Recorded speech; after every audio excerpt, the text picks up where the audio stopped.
Hello everyone, I am Jagran Tiwari, student of के लखनऊ। और इस वीडियो में हम डिस्कस करेंगे कुछ इंपॉर्टेंट नर्सिंग एप्टीट्यूड के क्वेश्चन। ये आपका इंपॉर्टेंट सब्जेक्ट है और आपके जो नर्सिंग एंट्रेंस एग्जामिनेशन जो आपके 5 सब्जेक्ट हैं यानी physics, chemistry, bio, nursing aptitude और इंग्लिश, इनमें आपको जो होता है कंबाइंड स्कोर जो आपका वो 150 प्लस लाने की कोशिश करना है। यानी आपको हर सब्जेक्ट में 30 प्लस स्कोर तो करना ही है। 150 स्कोर प्लस करेंगे तो ही आपको जो होता है वो गवर्नमेंट कॉलेज मिलेंगे, क्योंकि कट ऑफ हर बार जो होता है पेपर होता है तो बढ़ती ही जाती है।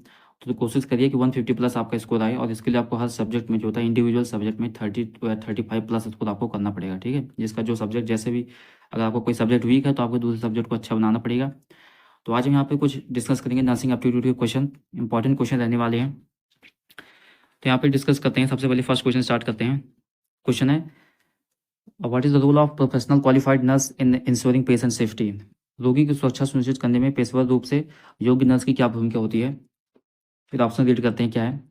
ऑप्शन में एडमिनिस्ट्रिंग मेडिकेशन, ठीक है, दवाओं का प्रबंधन करना जो कि इंपॉर्टेंट होता है नर्स के लिए। Monitoring the vital science, vital science आपके क्या होते हैं? वाइटल साइंस में आपका जो होता है वो टेम्परेचर आता है, बीपी, पल्स, ये सारे आपके वाइटल साइंस होते हैं। प्रोवाइडिंग इमोशनल सपोर्ट, भावनात्मक समर्थन प्रदान करना, यानी इमोशनली सपोर्ट करना। अगर किसी को बहुत ज़्यादा प्रॉब्लम हो रही है या कोई रो रहा है तो थोड़ा सा वो सपोर्ट करने से भी जो है, ठीक है, वो थोड़ा सा सही हो सकता है। सो यहाँ पे जो इसका जो राइट आंसर होगा आपका होगा ऑल ऑफ दिस, यानी सारी चीज़ें आपकी जो है, ठीक है, वो नर्सिंग के अंडर में आती हैं। दवा तो आपको देनी रहती है, मॉनिटरिंग वाइटल्स, ठीक है, जितने भी पल्स, बीपी, सारी चीज़ों आपको देखना रहता है 2-2 घंटे पर, या फिर जो आपका टाइम लिमिटेशन होता है उस पर देखना रहता है। इसके साथ साथ इमोशनल सपोर्ट भी थोड़ा बहुत दिया जाता है। तो ये सारी चीज़ें आपकी जो होती हैं प्रोफेशनल क्वालिफाइड नर्स की जो होती है वो एक कैरेक्टरिस्टिक होती है। ओके, इसके बाद फिर अगला क्वेश्चन देखते हैं। क्वेश्चन है, what is the nutrient deficiency causes goitre? किस पोषक तत्व की कमी से गेंदा रोग होता है? तो जनरल क्वेश्चन है, गोइटर सब पढ़ते आ रहे हो। इसका जो राइट आंसर होगा आयोडीन होगा। आयोडीन से जो होता है उसकी कमी होने से गोइटर जो होती है वो प्रॉब्लम होती है। इसके बाद फिर अगला क्वेश्चन है, deficiency of vitamin D in adults, युवाओं में विटामिन डी की कमी होता है, ठीक है, इससे क्या होता है? तो इसका जो राइट आंसर होगा आपका होगा वो ऑस्ट्रोमलेशिया, ठीक है। ये चीज़ याद रखना, बच्चों में जो होता है वो रिकेट्स होता है, ठीक है। विटामिन डी की कमी होने से बच्चों में रिकेट्स होता है, और एडल्ट में जो होता है वो ऑस्ट्रोमलेशिया हो जाता है, ठीक है। तो इस वजह से जो होता है विटामिन डी की कमी होने की वजह से जो आपकी जो बोन बोन होती है वो वीक हो जाती है, और उसके फ्रैक्चर होने के चांसेस भी बढ़ जाते हैं। तो ये चीज़ याद रखना। फिर अगला क्वेश्चन है, break bone fever is common in infection with, break bone fever संक्रमण के साथ आम होता है। तो इसका जो राइट आंसर होगा आपका डेंगू फीवर होता है। डेंगू फीवर जो होता है वो आपका हाई टेम्परेचर चिल के साथ आता है, ठीक है। और इसका जो एड्स मस्क्यूटोज जो होते हैं वो इसके काजिटिव एजेंट होते हैं। इसमें जो होता है फीवर इतना ज़्यादा तेज होता है कि आपको बोलते हैं ना कि हड्डियों तक बुखार चला गया, तो उस तरीके से हड्डियों में इतना दर्द होता है, तो इसे बोलते हैं ब्रेक बोन फीवर, हड्डियाँ टूटने जैसी दर्द होता है इस बुखार में, डेंगू फीवर में जो होता है। तो इसीलिए इसे बोलते हैं ब्रेक बोन फीवर भी बोला जाता है। फिर इसके बाद अगला क्वेश्चन है, bleeding from the nose is known as, ठीक है, नाक से रक्त बहना को क्या करते हैं? तो इसको जो बोलते हैं उसे बोलते हैं एपिस्टेसिस। अगर इससे पहले वीडियो में हमने डिस्कस किया था, एपिस्टेसिस बोलते हैं। और हिमोप्टिसिस क्या होता है? हिमोप्टिसिस होता है कफिंग विद ब्लड, ठीक है, खांसी के साथ अगर ब्लड आता है तो उसे हिमोप्टिसिस बोलते हैं। हिमेटिसिस क्या बोलते हैं? वोमिटिंग के साथ अगर ब्लड आता है आपका, ठीक है, उल्टी के साथ अगर ब्लड आता है तो उसे हेमेटिसिस बोलते हैं। And what is haematuria? Urine with blood, ठीक है, ब्लड इन यूरिन, अगर यूरिन में ब्लड आता है तो उसे हिमेचूरिया बोलते हैं, ठीक है। तो ये सारे आपके पॉइंट्स जो होते हैं नोट होने चाहिए। फिर अगला क्वेश्चन है which of the following test is not use to detect infection of HIV, यानी निम्न में से कौन सा परीक्षण एचआईवी संक्रमण पता लगाने के लिए प्रयोग नहीं लिया जा सकता, ठीक है। तो इसका जो ऑप्शन देखते हैं यहाँ पे, एलिजा तो को पता है, एलिजा तो होता ही है। और इसका फुल फॉर्म याद रखना आप क्या होता है, तो enzyme linked immunosolvent assay. What is the full form ELISA? Enzyme linked immunosolvent assay, ये फुल फॉर्म याद रखना। और जितने भी एनसीईआरटी में इंपॉर्टेंट फुल फॉर्म्स दे रखे हैं उनको भी याद रखना, क्योंकि हो सकता है कोई इंपॉर्टेंट फुल फॉर्म से पूछा सकता है। वेस्टर्न ब्लॉट भी देखते हैं, पॉलीमरेज चेन यानी पीसीआर का भी यूज़ किया जाता है, वाइटल टेस्ट का यूज़ नहीं किया जाता। तो ये जो होगा आपका राइट आंसर होगा। वाइटल टेस्ट किसमें आता है? टाइफाइड, जो उसको देखने के लिए आपका कौन सा टेस्ट होता है? वाइटल टेस्ट होता है। तो यहाँ पे जो राइट आंसर होगा आपका वाइटल होगा, ठीक है। फिर इसके बाद अगला क्वेश्चन है which is not an example of STD. Full form of STD, STD का जो फुल फॉर्म होता है आपका सेक्सुअली ट्रांसमिट डिजीज, यानी इसमें से कौन सा सेक्सुअली ट्रांसमिट डिजीज का एग्जाम्पल नहीं है? तो इसका जो राइट आंसर होगा आपका हेपेटाइटिस ए होगा। बाकी आपके जो साइफिलीज है, एड्स है, गोनेरिया, ये सारे आपके जो होते हैं सेक्सुअली ट्रांसमिट डिजीजेज हैं। तो एनसीईआरटी में जो आपका चैप्टर नंबर 4 है क्लास 12 का, बेसिकली वहाँ पे जो डिजीज वाला पोर्शन दे रखा है, जो आपकी डिजीज होती है रिप्रोडक्टिव हेल्थ में, उनको अच्छे से पढ़ना है। डिजीज आपको पता होना चाहिए कौन सी सेक्सुअली ट्रांसमिट डिजीज होती हैं, कौन से नहीं होती हैं। और इसके बाद आपको जो होता है क्लास 12th में ही जो है चैप्टर पढ़ता है ह्यूमन हेल्थ डिजीज़, वो भी एक इंपॉर्टेंट चैप्टर है। वहाँ से भी जितने तरीके के डिजीज़ हैं जो कॉजेटिव एजेंट हैं वो सारी चीज़ें आपको क्लियर होनी चाहिए अच्छे से, ठीक है। फिर अगला क्वेश्चन है, what is the medical term use for the lung doctor, ठीक है। जो डॉक्टर लंग से डील करते हैं यानी लंग का ट्रीटमेंट करते हैं उन्हें क्या बोलते हैं, तो उन्हें बोलते हैं पल्मोलॉजिस्ट। ऑन्कोलॉजिस्ट जो होते हैं आपके कैंसर ट्रीटमेंट करते हैं। प्राइमरी केयर प्रोवाइडर होते हैं, और उसको डर्मेटोलॉजिस्ट होता है आपका स्किन केयर करता है, ठीक है। आपका जो इसका राइट आंसर होगा आपका पल्मोनोलॉजिस्ट होता है। फिर अगला क्वेश्चन है, what is the best route to administer insulin, insulin देने के लिए सबसे अच्छा मार्ग कौन सा होता है। तो कई सारे तरीके के इंजेक्शन लगाए जाते हैं, इंट्रामस्कुलर होता है आपका, इंट्राडर्मल भी होता है, सबक्यूटेनियस होते हैं, इंट्रावीनस होते हैं, जैसे आई भी बोलते हैं, आईएम होते हैं। तो हर दवा लगाने के लिए, ठीक है, अलग अलग रूट्स का इस्तेमाल होता है। सारी दवाइयाँ एक तरीके से नहीं लगाई जाती, सबका अपना अपना इफेक्ट होता है, सबका अपना एब्जॉर्प्शन टाइम होता है, और सबके अपने यूज़ होते हैं। तो इंसुलिन जो होती है आपकी नॉर्मली कहाँ लगाई जाती है, किस में, तो इंसुलिन आपको जो होता है वो सबक्यूटेनियस लगाई जाती है, ठीक है। सबक्यूटेनियस में आपकी जो होती है इंसुलिन लगाई जाती है, इसको याद रखना, ओके। इसके बाद अगला क्वेश्चन है, what is the responsibility of professional in health information qualified nurse, ठीक है। Professionally in health information qualified nurse यानी स्वास्थ्य सूचना प्रबंधन पेशे रूप से योग्य नर्स की क्या जिम्मेदारी होती है सूचना में, ठीक है। तो इसका जो ऑप्शन है देखते हैं क्या है। ऑप्शन में है, पहला ऑप्शन क्या है, maintaining the confidentiality of the patient information, यानी रोगी की जानकारी की गोपनीयता बनाए रखना। Reporting all patient information to the media, रोगी की जानकारी को मीडिया को रिपोर्ट करना। या फिर sharing the information with permission without permission, बिना अनुमति के रोगी की जानकारी साझा करना। या फिर ऑल ऑफ दिस। यहाँ से हमसे ऑप्शन में क्या पूछा गया था, व्हाट इज रिस्पॉन्सिबिलिटी, यानी रिस्पॉन्सिबिलिटी क्या होती है एक हेल्थ इन्फॉर्मेशन क्वालिफाइड नर्स की, यानी उसका मैनेजमेंट के लिए। तो इसका जो राइट आंसर होगा आपका, इसका जो राइट आंसर होगा आपका फर्स्ट होगा, ठीक है। जो नर्स होती है उसको कॉन्फिडेंशियलिटी बनाए रखना होता है किसी भी पेशेंट की, यानी पेशेंट को क्या प्रॉब्लम है वो दूसरे आदमी से नहीं बता सकती। दूसरे आदमी से मीन्स कि जो कोई भी और अदर पर्सन होगा उससे आप शेयर नहीं कर सकते। जो एक हेल्थ प्रोफेशनल होता है वो दूसरे हेल्थ प्रोफेशनल से ही बात कर सकता है, यानी उस पेशेंट से डिस्कशन, यानी उस पेशेंट की डिजीज जो होती है वो डिस्कस कर सकता है for betterment of the patient, okay. दूसरे भी अलग, यानी मीडिया से, जैसे समझ लो मीडिया से या किसी भी अदर पर्सन से आप किसी भी पेशेंट की क्या प्रॉब्लम है, क्या दिक्कत है, वो आप उसे कॉन्फिडेंस से ब्रीच नहीं कर सकते। ऐसा करने से, ठीक है, तो ये एक इलीगल केस भी होता है। और अगर आप ऐसा यानी कॉन्फिडेंसी ब्रीच करेंगे, यानी दूसरे पेशेंट को पता जो आपके साइड वाले पेशेंट होते हैं, ठीक है, जो आपके बेड के साइड साइड पेशेंट लगे होते हैं, उन लोगों का पता चलता है, सपोज करो कि किसी पेशेंट को एड्स यानी HIV हो गया है, ठीक है। तो HIV जो होता है वो आप काफ़ी लोगों से डरते हैं। तो बेसिकली जो साइड के पेशेंट होंगे, जो आसपास के पेशेंट होंगे, वो उनसे थोड़ा उनका बिहेवियर चेंज हो जाएगा, या फिर पेशेंट को देख करके कुछ बोलेंगे। तो इस तरीके से जो होता है वो किसी भी पेशेंट की कोई भी कॉन्फिडेंशियल जो होता है वो लीक नहीं हो सकता। तो ये एक इन्फॉर्मेशन होती है, यानी एक रजिस्टर्ड नर्स की जो होती है एक क्वालिटी होती है कि do not base the information of patient, ठीक है, कॉन्फिडेंसी मेंटेन करके रखनी होती है। फिर अगला क्वेश्चन देखते हैं, क्वेश्चन है where is the SA node located, SA node located क्या होता है, तो what is the full form SA node. So SA का फुल फॉर्म होता है साइनो एट्रियल नोड, और आपके जब हार्ट वाला पोर्शन पढ़ोगे तो एसए नोड आता है और एबी नोड आता है, यानी एट्रियो वेंट्रिकुलर नोड होता है और साइनो एट्रियल नोड होता है। तो क्वेश्चन पूछा गया है कि where the SA node located, SA node कहाँ पे लोकेटेड होता है। तो आपको हार्ट का स्ट्रक्चर बहुत अच्छे से पता होना चाहिए कि उसका जो क्वाड्रेंट्स होते हैं, कितने पार्ट्स होते हैं, कौन सी चीज़ कहाँ पे है, यानी कितने वाल्व से, यानी कौन से वाल्व कहाँ पर हैं, उसे क्या बोलते हैं। तो वो सारी चीज़ें आपको जो एनाटॉमी होती है हार्ट की अच्छे से पता होनी चाहिए। तो इसका जो राइट आंसर होगा, यानी एसए नोड कहाँ होता है, तो एसए नोड आपको जो होता है वो राइट एट्रियम, यानी राइट एट्रियम में जो होता है वो just upper corner of right atrium पे वहाँ पे लोकेटेड होता है एसए नोड, ओके। और लोअर कॉर्नर यानी राइट एट्रियम के लोअर कॉर्नर पे वहाँ पे आपका जो होता है एबी नोड लोकेटेड होता है, जिसे हम एट्रियो वेंट्रिकुलर नोड बोलते हैं। एबी नोड आपका जो होता है लोकेटेड होता है lower side of the right upper corner. फिर अगला क्वेश्चन है, कुछ of the following is the scope of out patient department. फिर ओपीडी क्या होती है सबको पता होगा, ओपीडी आपने सुना होगा, आईपीडी सुना होगा। तो इन पेशेंट डिपार्टमेंट होता है, ओपीडी होता है आउट पेशेंट डिपार्टमेंट, इसका बहुत इंपॉर्टेंट है। तो निम्नलिखित में कौन सा बाह्य रोगी विभाग ओपीडी का दायरा आता है, यानी क्या क्या पर्पज होती है ओपीडी के अंदर में, क्या क्या चीज़ें आती हैं। तो ऑप्शन देखते हैं क्या है, कंसल्टेशन आता है, बिल्कुल कंसल्टेशन, डॉक्टर से आप कंसल्ट करते हो। जितनी इन्वेस्टिगेशन आती हैं, प्रोसीजर जो भी होने होते हैं, स्पेशलिटी सर्विसेज यानी परामर्श होगा, जांच प्रक्रिया, विशेष सेवाएं, ठीक है। फिर रिहेबिलिटेशन सर्विसेज, ठीक है, हेल्थ एजुकेशन, ये ऑल ऑफ दिस, ठीक है। तो इसका जो राइट आंसर होगा वो ऑप्शन नंबर फिर होगा, ऑल ऑफ दिस होगा। ये सारी चीज़ें, ठीक है, कंसल्टेशन से लेकर के रिहेबिलिटेशन सर्विसेज, हेल्थ एजुकेशन, सारी चीज़ें आपकी ओपीडी में आती हैं। जो भी आप कंसल्टेशन करते हो डॉक्टर से, जो भी ट्रीटमेंट होता है वो सब कुछ आपका ओपीडी में आता है। और आईपीडी में क्या आता है, आईपीडी में आपको जब ओपीडी से आपको कंसल्टेशन हो जाती है, यानी डॉक्टर को बोल दिया आपको, ठीक है, भर्ती करना है अस्पताल के अंदर, तो आप आईपीडी यानी इन पेशेंट डिपार्टमेंट वार्ड्स में जाते हैं, जहाँ पे आपको हॉस्पिटल के अंदर में रख करके जो है आपकी, ठीक है, आपकी सेवाएं दी जाती हैं, ठीक है, आपका जो ट्रीटमेंट होता है वो किया जाता है, उसे बोलते हैं आईपीडी, इन पेशेंट डिपार्टमेंट के, उसके अलग पोजीशन होते हैं, ठीक है। फिर क्वेश्चन है which is the male sex hormone, यानी मेल में कौन सा पुरुष सेक्स हार्मोन है।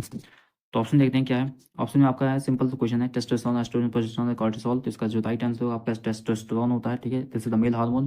बाकी आपके एस्ट्रोजन हो गया, प्रोजेस्टेरोन हो गया, ये आपके साथ जो है ये फीमेल हार्मोन। ओके, तो हार्मोन वाला चैप्टर जो है आपको लास्ट में क्लास 7 पढ़ता है, chemical coordination, very important chapter. Hormone से हमेशा 2 या 3 क्वेश्चन पूछे जाएंगे, इंपॉर्टेंट है, आना ही आना, ठीक है। हाँ, तो हार्मोन्स आपके बिल्कुल क्लियर होना चाहिए, कौन सा हार्मोन किस ऑर्गन से रिलीज होता है, क्या फंक्शन होता है, क्या साइड होता है, ये सारी चीज़ आपको अच्छे से पता होना चाहिए।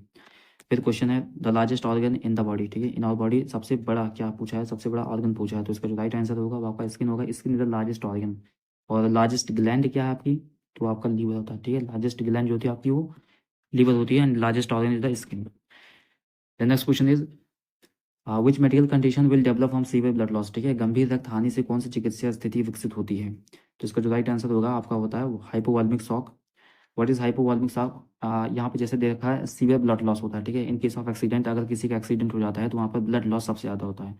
और एक्सीडेंट में क्यों आदमी की डेथ होती है, क्योंकि वहाँ पे सीवियर ब्लड लॉस हो जाता है, ब्लड इतना ज़्यादा लॉस हो जाता है कि बॉडी में जो होता है वो हार्ट पंप के लिए बचता ही नहीं, ठीक है, हार्ट की पंपिंग प्रॉब्लम आने लगती है, क्योंकि ब्लड उतना लॉस हो गया बॉडी से, अब उतना ब्लड है ही नहीं, तो वहाँ पे ब्रेन डेड और ये सारी चीज़ें धीरे धीरे स्टार्ट हो जाती हैं, क्योंकि ब्लड है नहीं तो supply, oxygen supply plus nutrient supply, तो सेल जो होती है वो मरने लगती हैं। तो मोस्ट केसेस जो होता है, जो आपका एक्सीडेंट होता है वो उसमें सीवियर ब्लड लॉस होने की वजह से ही आपकी डेथ होती है, ठीक है। तो वहाँ पे जो होता है बॉडी में हाइपोवॉलेमिक, तो what is hypovolemic, volumic means you can understand like volumic means हो गया आपका वॉल्यूम, ठीक है, तो हाइपो मीन्स लोअर, तो यहाँ पे लोअर वॉल्यूम, वॉल्यूम किसका लोअर हो गया, ब्लड का लोअर हो गया, इसको जो शॉक लगता है, तो इसे बोलते हैं हाइपोवॉल्यूमिक शॉक, ठीक है। तो याद रखना ये सीवियर ब्लड लॉस होने की कंडीशन होती है, और ये mostly in case of accident में देखा जाता है ये उस कंडीशन में, ठीक है। फिर अगला क्वेश्चन है which of the following example of non infectious disease, non infectious disease, ये भी इंपॉर्टेंट टॉपिक है, इन्फेक्शियस डिजीज कौन सी होती है, नॉन इन्फेक्शियस डिजीज कौन सी होती है, ये एक इंपॉर्टेंट टॉपिक रहेगा, इसको आप क्लियर रखना। निम्नलिखित में से कौन सा गैर संक्रामक रोग का उदाहरण है। तो ऑप्शन देखेंगे, निमोनिया है, ठीक है, हाई ब्लड प्रेशर है, इन्फ्लुएंजा, टाइफाइड। तो हमसे पूछा है कि नॉन इन्फेक्शियस डिजीज, तो नॉन इन्फेक्शियस डिजीज में आपका हाई ब्लड यानी हाई ब्लड प्रेशर आता है आपका, जिसे हम बोलते हैं एसटीएन, ठीक है, हाइपरटेंशन, ये जो था आपका नॉन इन्फेक्शियस डिजीज में आता है। बाकी आपके निमोनिया हो गया, इन्फ्लुएंजा, टाइफाइड, ये सारे आपके इन्फेक्शियस डिजीज में आते हैं। अगला क्वेश्चन है कैंसर ऑफ ब्लड, रक्त का कैंसर क्या कहते हैं इसको। तो हम इसका जो राइट आंसर होगा इसका आपका ल्यूकेमिया, ब्लड कैंसर को हम ल्यूकेमिया बोलते हैं। और ल्यूकेमिया में होता है क्या, आपका जो ब्लड कैंसर किस में होता है, ठीक है, बेसिकली आपका कैंसर क्या होता है, कैंसर में जो होता है एबनॉर्मल सेल ग्रोथ होती है, ठीक है।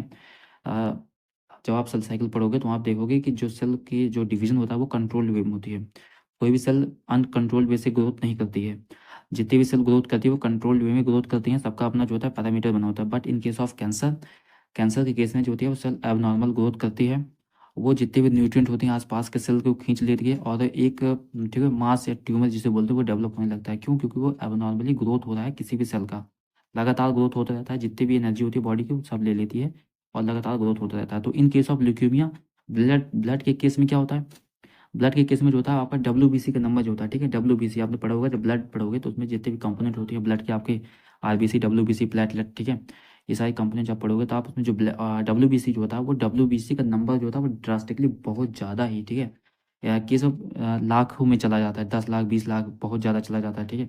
नॉर्मली इसका जो रेंज होता है वो 6,000 से 11,000 इस तरीके से रहता है, बट इन कैंसर में आपका ये लाख में चला जाता है, 10 लाख 20 लाख, तो इस तरीके से इसे हम ल्यूकेमिया बोलते हैं। तो ब्लड कैंसर क्या बोलते हैं, ल्यूकेमिया बोलते हैं। और इसमें क्या होता है, अगर और ज़्यादा डिटेल पूछता है तो होता क्या है, तो इसमें डब्ल्यूबीसी का नंबर जो होता है वो बहुत ज़्यादा ही बढ़ जाता है, तो वो आपका ल्यूकेमिया में आता है। फिर अगला क्वेश्चन है international nurse day is observe around the world, ठीक है, अंतर्राष्ट्रीय नर्स दिवस दुनिया में किस दिन मनाया जाता है। तो सबसे इंपॉर्टेंट क्वेश्चन ये, और इसका जो राइट आंसर होगा 12 मई होगा। आपको पता होगा नर्स डे किसके लिए सेलिब्रेशन किया जाता है, तो फ्लोरेंस नाइटिंगेल, जिनका जन्म जो था वो 1820 में हुआ था, ठीक है। तो ये जो क्वेश्चन है इसमें 3-4 क्वेश्चन बन सकते हैं यहाँ पे कि कब मनाया जाता है, तो यहाँ पर 12 में हो गया, ठीक है। किसके लिए मनाया जाता है, फ्लोरेंस नाइटिंगेल, ठीक है, उनके लिए। और उनका जन्म कब हुआ था, तो 1820 में हुआ था, कहाँ पे हुआ था, इटली में हुआ था। तो यहाँ पे 4 क्वेश्चन बन गए, तो ये चारों आपको पता होना चाहिए अच्छे से। फिर क्वेश्चन है which of the following is use to access the level of consciousness, ठीक है, चेतना के स्तर का आकलन करने हेतु कौन सा पैमाना प्रयोग में किया जाता है। तो ऑप्शन देखते हैं क्या है। ऑप्शन है एब्गार स्केल, ब्राइडन स्केल या फिर ग्लासगो कोमा स्केल या फिर एसनेल चार्ट, ठीक है। तो इसका जो राइट आंसर होगा आप ग्लासगो कोमा, जिसे हम जीसीएस स्केल बोलते हैं, ग्लासगो कोमा स्केल। इसका यूज़ करते हैं हम किसी भी पेशेंट के लेवल ऑफ कॉन्शियस को चेक करने के लिए। क्यों? इसमें होता है ईवीएम पैरामीटर होता है, ठीक है। ईवीएम क्या होता है? तो आपको यहाँ पे बस इतना याद रखना है ग्लासगो कोमा स्केल क्या होता है, बाकी इतना नहीं याद रखना कि और अंदर की चीज़ें आपको नहीं आप याद रखनी है। बस इंपॉर्टेंट यही कि आपको ग्लासगो कोमा स्केल क्या होता है, लेवल ऑफ कॉन्शियसनेस चेक करने के लिए होता है। होता कैसे है इसमें, जैसे इसमें के अंदर में आता है ईवीएम। ईवीएम क्या होता है? आई, ठीक है। आई आपका आई हो गया, ठीक है। आई आपके क्या होता है, इसमें भी कई सारे पैरामीटर्स होते हैं, वो जो होता है आपका चेक करते हैं। इसके साथ आपका जो होता है मोटर मूवमेंट हो गया, आपका मूवमेंट कितना हो रहा है, ठीक है। तो ये सारी चीज़ें आपका जो होता है इसमें चेक करके आती हैं। तो इसका जो मैक्सिमम स्कोर जो होता है वो 15 होता है। बेसिकली आपको इतना ध्यान नहीं देना है इसको, बस इंपॉर्टेंट यही है आपका कि लेवल ऑफ कॉन्शियस चेक करने के लिए कौन सी स्केल यूज़ करिए, तो आपका जीसीएस स्केल चेक होता है, जिसे हम ग्लासगो कोमा स्केल बोलते हैं। इतना याद रखना अच्छे से, बस इतना इंपॉर्टेंट है। फिर अब क्वेश्चन है, which is the common complication of the osteoporosis, ठीक है। ऑस्टियोपोरोसिस का कॉमन कॉम्प्लिकेशन क्या है? तो इसका जो कॉमन कॉम्प्लिकेशन होता है, ऑप्शन देखते हैं, pathological fracture, growth retardation, infection of muscular dysfunction. तो इसका जो राइट आंसर होगा आपका पैथोलॉजिकल फ्रैक्चर होगा। ऑस्टियोपोरोसिस मीन्स होता है, ठीक है, बोन्स आपकी जो है कमजोर हो जाती हैं और इसकी वजह से फ्रैक्चर के चांसेस जो होते हैं बढ़ जाते हैं। तो फ्रैक्चर जो होता है वो आपका ये होता है ऑस्टियोपोरोसिस के केस में। ओके। फिर अगला क्वेश्चन है, one of the major cause of liver cirrhosis, ठीक है। सिरोसिस ऑफ लिवर यानी जिगर का सिरोसिस होने का प्रमुख कारण क्या है? ये एक इंपॉर्टेंट क्वेश्चन है। तो इसका जो राइट आंसर होगा आपका अल्कोहल अब्यूज यानी cirrhosis of liver. Cirrhosis of liver क्या होता है? सिरोसिस ऑफ लीवर मीन्स होता है लीवर डैमेज, ठीक है। लीवर डैमेज हो गया है और जितने भी फंक्शन होते हैं वो लीवर को बंद हो जाते हैं और बॉडी में इसके सारे बहुत ज़्यादा, ठीक है, नेगेटिव इफेक्ट पड़ता है। और इसका जो मेन रिस्क फैक्टर होता है यानी लीवर सिरोसिस का जो मेन कारण होता है क्या होता है? Alcohol abuse. यानी ज़्यादा से ज़्यादा अगर कोई शराब पीता है, अल्कोहल ड्रिंक करता है, तो उसका जो लीवर होता है वो डैमेज हो जाता है, ख़राब हो जाता है और उसकी वजह से सिरोसिस ऑफ लीवर होती है, ठीक है। फिर अगला क्वेश्चन है, what is the primary duty of professional qualified nurse यानी पेशेवर रूप से योग्य नर्स का प्राथमिक कर्तव्य क्या होता है, ठीक है। तो इसका जो ऑप्शन देखते हैं क्या है, एडमिनिस्ट्रेशन हो गया, डायरेक्ट पेशेंट केयर हो गया, फिर मैनेजमेंट रिसर्च। तो इसका जो राइट आंसर होगा आपका डायरेक्ट पेशेंट केयर होता है। जो एक प्रोफेशनल क्वालिफाइड नर्स होती है उसका प्रत्यक्ष रोगी देखभाल पेशेंट को देखना होता है। बाकी एडमिनिस्ट्रेशन का काम, मैनेजमेंट का काम, रिसर्च का काम, ये सारा काम नर्स का नहीं होता। जो अस्पताल के दूसरे लोगों ने उनका काम होता है। नर्स का काम जो होता है डायरेक्ट पेशेंट केयर होता है, ठीक है। फिर क्वेश्चन है, सुरक्षित मातृत्व आश्वासन यानी Suman initiative has been launched under the which of the following ministry. कौन सी मिनिस्ट्री के अंदर में जो आपका ये गवर्नमेंट की जो स्कीम है सुमन यानी सुरक्षित मातृत्व आश्वासन योजना जो होती है, ये किस मिनिस्ट्री के अंदर में आती है आपका? तो ऑप्शन देखते हैं क्या है, ministry of human and child development, महिला एंड बाल विकास मंत्रालय, ministry of human resource development, मानव संसाधन विकास मंत्रालय, या फिर ministry of health and family welfare, स्वास्थ्य और परिवार कल्याण मंत्रालय, या फिर नॉन ऑफ दिस। का जो राइट आंसर होगा आपका ministry of health and family welfare, ठीक है। याद रखना, जो ये आपका, ठीक है, स्कीम है, गवर्नमेंट की स्कीम है, ये आपकी ministry of health and family welfare के अंडर में आती है। फिर क्वेश्चन है, what is the cause of angina. Angina का क्या होता है, ये अभी आप क्लास 11th में पढ़ोगे, जो आपका हार्ट वाला चैप्टर है वहाँ पे जो आपके डिजीज़ दे रखी हैं, हाइपरटेंशन हो गया आपका, ठीक है, एथेरोस्क्लेरोसिस हो गया आपका, एंजाइना हो गया, हार्ट अटैक हो गया, कार्डियक अरेस्ट हो गया, ये सारी चीज़ आपको पता होनी चाहिए और ये सारी चीज़ आपकी एनसीईआरटी में दे रखी हैं, तो आपको अच्छे से पढ़ना है। The question is now, what is the cause of angina, ठीक है। एंजाइना क्या होता है? तो ऑप्शन देखेंगे, एंजाइना ऑप्शन में क्या है, insufficient blood reaching the lungs, insufficient blood reaching the brain, या फिर insufficient blood reaching the heart muscle, या फिर insufficient blood reaching the leg muscle. तो इसका जो राइट आंसर होगा वो आपका हार्ट मसल होगा। Angina is related to heart and one the, ठीक है, one oxygen not able to reach, ठीक है, जब ऑक्सीजन जो होता है बहुत कम रीच होता है, यानी ब्लड, यानी ब्लड की वजह से, ठीक है, ऑक्सीजन रीच नहीं हो पाता है, और इनसफिशिएंट ब्लड यानी ब्लड भी रीच कम होती है हार्ट मसल पे, तो वो आपका एंजाइना होता है और ये पेनफुल कंडीशन होती है। हृदय की मांसपेशियों तक अपर्याप्त तक पहुंचता है, तो उस कंडीशन क्या बोलते हैं? एंजाइना बोलते हैं।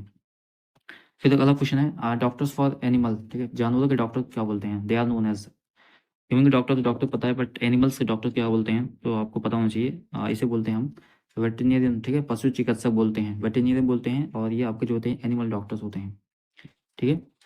इसके बाद अगला क्वेश्चन है, which of the following is the symptom caused by the consuming poison। निम्न से विष ग्रहण करने पर उत्पन्न लक्षण होते हैं। पॉइजन, अगर आप कोई भी ड्रिंक कर लेता है पॉइजन, तो उसको क्या इफेक्ट आता है बॉडी पे? तो इफेक्ट में आता है वॉमिटिंग, बिल्कुल सिंपल सी बात है। अगर आप कोई पॉइजन लेते हो तो डायरेक्ट सबसे पहले कंडीशन क्या बनी, उल्टी होना स्टार्ट हो जाएगी। क्यों? क्योंकि बॉडी जो होता है एक मैकेनिज्म, एक तरीके से होता है कि सबसे पहले जितना भी उल्टी के माध्यम से जो भी पॉइजन अंदर में आया है, ठीक है, जो बाहरी चीज़ें हैं उसको आप कम से कम बाहर निकाल सके, तो इसके लिए वॉमिटिंग स्टार्ट हो जाती है। पीपली मूवमेंट, ठीक है, आंखें बड़ी हो जाती हैं, निकल जाती हैं, इस तरीके से हो जाता है। फिर ठीक है, बॉडी टर्निंग ब्लू, शरीर का कलर जो होता है वो चेंज हो जाता है, अकड़ जाती है शरीर, ठीक है। तो ये सारी कंडीशन जो होती हैं आपकी पॉइजन कंडीशन में आती है। तो इसका जो राइट आंसर होगा आपका ऑल ऑफ दिस होगा। फिर अगला क्वेश्चन है, वो चाहता हूँ for the importance of first aid. ये भी इंपॉर्टेंट टॉपिक आपका, फर्स्ट एड क्या होता है। सुनने में से प्राथमिक स्वास्थ्य या फिर महत्व क्या है इसका, इंपॉर्टेंस ऑफ फर्स्ट एड। तो यहाँ पे ऑप्शन देखते हैं, टू सेव लाइफ, ठीक है, जीवन को बचाना, रिलीफ फ्रॉम सफरिंग, कष्ट से राहत, या फिर प्रिवेंशन ऑफ कॉम्प्लिकेशन, जटिलताओं की रोकथाम, या फिर ऑल ऑफ दिस। तो इसको जो राइट आंसर होगा ऑल ऑफ दिस होगा। फर्स्ट एड में आपका सब कुछ आता है। फर्स्ट एड में आपका लाइफ सेविंग जो आपके इंस्ट्रूमेंट्स होते हैं वो सारी चीज़ें होती हैं, ठीक है। रिलीफ ऑफ सफरिंग, अगर कोई पेशेंट सफ़र कर रहा है, बहुत ज़्यादा पेन में है, तो आपका फर्स्ट एड देना होता है, वहाँ पे आपका फ़ायदा होता है यहाँ पे। इसके बाद प्रिवेंशन ऑफ कॉम्प्लिकेशन, कितने भी इंपॉर्टेंट डैमेज कॉम्प्लिकेशन हों उसके लिए फर्स्ट एड आती है। तो ये सारी चीज़ें आपकी जो होती हैं सब कुछ होता है इसमें, फर्स्ट एड के अंदर बनाता है। उसका जो राइट आंसर होगा आपका ऑल ऑफ दी अबव होगा। इसके बाद क्वेश्चन है, vertigo is the due to problem. Vertigo क्या होता है, वर्टिगो आपका होता है चक्कर, ठीक है। जो चक्कर आता है वो किसके प्रॉब्लम से आता है। जब आप क्लास 11 में ईयर वाला पोर्शन पढ़ोगे, ईयर में, तो वर्टिगो जो होता है वो आपका इनर ईयर है, ठीक है, भीतरी कान का जो होता है वहाँ से कंट्रोल होता है। और इनर ईयर जो होता है आपका बैलेंसिंग, यानी ईयर जो होता है आपको पता चाहिए कि ईयर जो होता है वो बैलेंसिंग में आपका हेल्प करता है और सुनने में आपका हेल्प करता है। तो सुनने में तो हेल्प करता ही, सबको पता होगा ईयर जो होता है वो सुनने के लिए ही होता है। बट ये भी पता होना चाहिए कि आपके बॉडी की बैलेंसिंग जो होती है वो ईयर से भी होती है। तो इनर ईयर, ईयर को कितने पार्ट में डिवाइड किया गया है, ठीक है। एक्सटर्नल ईयर होता है, मिडिल ईयर होता है और इनर ईयर होता है। इनर ईयर जो होता है आपका वो बॉडी बैलेंसिंग को देखता है। तो आपका जो चक्कर हो गया, इस तरीके की चीज़ें होती है वो इनर ईयर से ही कंट्रोल होती हैं। और चीज़ें होती है वो ब्रेन से भी कंट्रोल होती है। फिर क्वेश्चन है, the international council for Aisin, ठीक है, international council of nurses headquarter कहाँ पे लोकेटेड है इसका। तो न्यूयॉर्क है या लंदन है, ठीक है, या फिर जेनेवा या फिर टोरंटो। तो इसका जो राइट आंसर होगा जेनेवा। जेनेवा आपका स्विट्जरलैंड, ठीक है, स्विट्जरलैंड जेनेवा जो होता है इसका राइट आंसर होगा। तो आईसीएन यानी इंटरनेशनल काउंसिल ऑफ नर्सेज, अंतर्राष्ट्रीय नर्सिंग परिषद जो है वो इसका जो हेडक्वार्टर है, मुख्यालय जो है वो आपका जिनेवा यानी स्विट्जरलैंड में स्थित है। तो ये भी याद रखना। फिर क्वेश्चन है, the ratio of nurse and patient in ICU. ICU का होता है इंटेंसिव केयर यूनिट, जहाँ पे जितनी भी इंपॉर्टेंट ट्रीटमेंट होती हैं, लाइफ सेविंग टेक्नोलॉजी जो होती हैं सब कुछ होती है वहाँ पे जो क्रिटिकल पेशेंट होते हैं उनका केयर होता है। और वहाँ पे जो पेशेंट टू नर्स रेशियो क्या होता है, तो वहाँ पे जो पेशेंट टू नर्स रेशियो होता है वो होता है आपका 1:1 होता है, यानी एक पेशेंट पे एक नर्स होती है। जनरली आपका वार्ड में ऐसा नहीं होता, ठीक है, वार्ड में ऐसा नहीं होता है। But in case of ICU जो इंटेंसिव केयर यूनिट है वहाँ पे आपके पेशेंट टू रेशियो यानी नर्स टू पेशेंट रेशियो जो होता है 1:1, एक पेशेंट के लिए एक नर्स वहाँ पे अलाइन जो होती है। और इससे जो होता है वो हाई केयर ऑफ क्वालिटी यानी क्वालिटी ऑफ केयर जो होती है वो हाई होता है। और वो चीज़ आपको अच्छे से वहाँ पे केयर की जाती है आईसीयू में, क्योंकि आईसीयू में जो होता है वो लाइफ कंडीशन बनी होती है, यानी वहाँ पे मेडिकल कंडीशन इंपॉर्टेंट होती हैं। वहाँ पे कोई भी जो पेशेंट होता है वो एकदम सीरियस पेशेंट ही वहाँ पे आईसीयू में होते हैं। तो किसी समय कुछ भी हो सकता है, इसलिए हमेशा वहाँ पे हर पेशेंट के लिए एक नर्स वहाँ पे रहती हैं, जिससे भी अगर कोई भी प्रॉब्लम हो तो वहाँ पे डॉक्टर को रिपोर्ट करके और जो भी आगे प्रोसेस होता है वो किया जाता है। फिर अगला question, what is the meaning of ethics in nursing. Nursing में एथिक्स का क्या अर्थ होता है। तो ऑप्शन देखते हैं, procedure carried out by nurse, nurse द्वारा किए जाने वाले प्रोसीजर, या फिर रूल्स ऑफ करेक्ट बिहेवियर, सही व्यवहार के लिए किए गए नियम, या फिर जॉब रिस्पॉन्सिबिलिटी ऑफ नर्स, एक नर्स की काम की जिम्मेदारी, या फिर characteristic of a good nurse, एक आदर्श नर्स के लक्षण। तो इसको जो राइट आंसर होगा वो होता है रूल्स ऑफ, ठीक है, करेक्ट बिहेवियर, सही व्यवहार जो होता है वो किसी भी नर्स का, वो आपका एथिक्स इन नर्सिंग आती है, उसी को हम एथिक्स बोलते हैं। तो जो व्यवहार होता है, ठीक है, रूल्स ऑफ करेक्ट बिहेवियर, जो रूल्स होते हैं उसके अकॉर्डिंग जो वर्क करती है नर्स, ठीक है, उसका जो बिहेवियर होता है वो आपका नर्सिंग एथिक्स में ही आता है। फिर क्वेश्चन है, the most important aspect of aspectic aseptic technique is, ठीक है, विसंक्रमण तकनीकों का सबसे महत्वपूर्ण पहलू क्या है। यहाँ पे देखना क्या लिखा है, एसेप्टिक टेक्निक है। एसेप्टिक मतलब जो होता है, ठीक है, विसंक्रमण यानी संक्रमित रहित होने, ठीक है। तो इसके लिए सबसे इंपॉर्टेंट एस्पेक्ट क्या होता है, सबसे इंपॉर्टेंट एस्पेक्ट क्या होता है।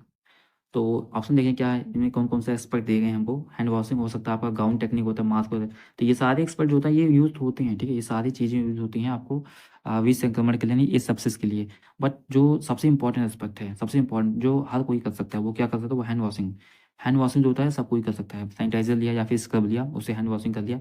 जो सबसे इंपॉर्टेंट एस्पेक्ट है, यानी जो फर्स्ट प्रायोरिटी है किसी भी एसेप्टिक कंडीशन के लिए, अगर आपको संक्रमित रहना है तो सबसे पहले आप हाथ ही धुलिए। गाउन टेक्निक, गाउन तो जो आप देखो ब्लू कलर की ड्रेस पहनते हैं, मास्क ग्लव्स, ये सारी चीज़ बाद में आती हैं। सबसे पहले आपको हाथ धुलना है, ये आपका इंपॉर्टेंट इस सेप्टिक टेक्निक में आता है। बाकी सारे तो टेक्निक हैं बट इंपॉर्टेंट टेक्निक सबसे पहले क्या आएगी, सबसे पहले आप हाथ ही धुलेंगे, ठीक है।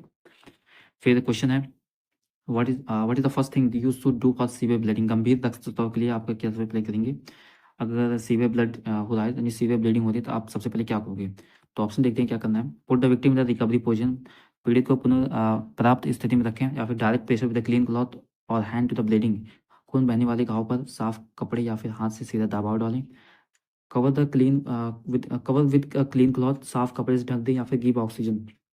तो इसका राइट आंसर सबको पता होगा।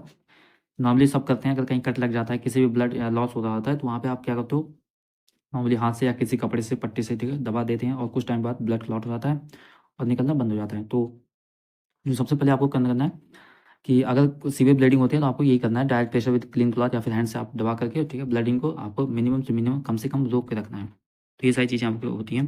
फिर क्वेश्चन है इमोग्लोबिन। इम्यूनोग्लोबिन क्या होते हैं? ऑप्शन देखते हैं, ग्लाइकोलिपिड होते हैं, या फिर ग्लाइकोप्रोटीन होता है, या फिर जो होता है ग्लाइकोप्रोटीन होता है, या फिर पेप्टाइड होता है, या फिर प्रोटीग्लाइकेंस होते हैं। तो इसको राइट आंसर होगा आपका इम्यूनोग्लोबिन। जो होते हैं आपके ग्लाइकोप्रोटीन होते हैं। और इम्यूनोग्लोबिन आपको पता होता है, जब आप ह्यूमन एंड डिजीज चैप्टर पढ़ोगे तो इम्यूनोग्लोबिन जो होते हैं आपके जो होते हैं इम्यूनोग्लोबिन आपके ये फाइटिंग में होते हैं, फाइटिंग में हेल्प करते हैं आपको, जो भारी फॉरेन पार्टिकल्स आते हैं, ठीक है, इन्फेक्शन में। तो इम्यूनोग्लोबिन जो होते हैं ग्लाइकोप्रोटीन, ये इन्फेक्शन फाइटिंग, ठीक है, मॉलिक्यूल्स होते हैं। तो वहाँ पे आपको डिजीज यानी इम्यून सिस्टम यानी इम्यूनिटी प्रोवाइड करते हैं, ठीक है, ग्लाइकोप्रोटीन इम्यूनोग्लोबिन जो होते हैं, ठीक है। फिर अगला क्वेश्चन है, what is the cause of death in burn person? एक जो व्यक्ति डेथ क्या कारण होता है किसमें? बर्न पर्सन में, जो जल गया होता है। बर्न पेशेंट में डेथ का कारण क्या होता है? चांसेस होते हैं डेथ के, इसमें भी कई सारे डिग्री बर्न होता है। 1 डिग्री है, थर्ड सेकंड डिग्री है, थर्ड डिग्री बर्न है, 4 डिग्री बर्न है। तो आपका जो थर्ड 4 डिग्री होता है ये जब बहुत ज़्यादा सीवियर होता है। क्यों? क्योंकि जितना भी डिग्री आप बढ़ाते जाओगे उस तरीके से आपका पहले स्किन जलती है, फिर मांसपेशियाँ जल जाती हैं, फिर नर्व डैमेज हो जाती हैं। तो इस तरीके से कॉम्प्लिकेशन बढ़ते चले जाते हैं। तो यहाँ पे क्वेश्चन है कि cause of death in burn patient, ठीक है, बर्न पेशेंट में आपका डेथ का काज क्या होता है, इंपॉर्टेंट क्या होता है? इसका जो राइट आंसर आपका सबसे मतलब इन्फेक्शन के चांसेस ज़्यादा होते हैं। क्यों? क्योंकि अगर कोई बर्न पेशेंट होता है, उसका जो स्किन होता है, आप पढ़ोगे जब हेल्थ टीचर में, तो जो सबसे पहला बैरियर क्या होता है किसी भी इन्फेक्शन रोकने के लिए? आपकी स्किन होती है। स्किन जो होती है वो मोस्टली सारी इन्फेक्शन को रोक के रखती है, ठीक है, डायरेक्ट कंटेक्ट नहीं आता बॉडी की।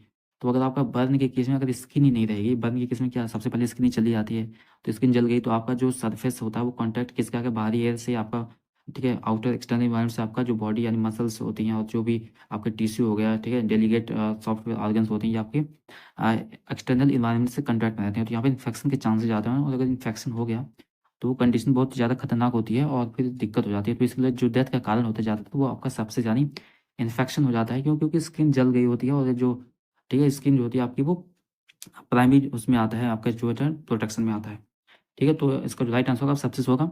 और ये थे कुछ इंपॉर्टेंट क्वेश्चन यहाँ पे नर्सिंग एप्टीट्यूड के, हमने बताया, वो आपको नोट रखना है और आपको प्रैक्टिस करते रहना है नर्सिंग एप्टीट्यूड के इंपॉर्टेंट। और आपको याद रखना है कि हर सब्जेक्ट में आपको 30+ स्कोर करना है, और इसकी वजह से आपको जो होता है ओवरऑल स्कोर 150+ 160+ बनेगा।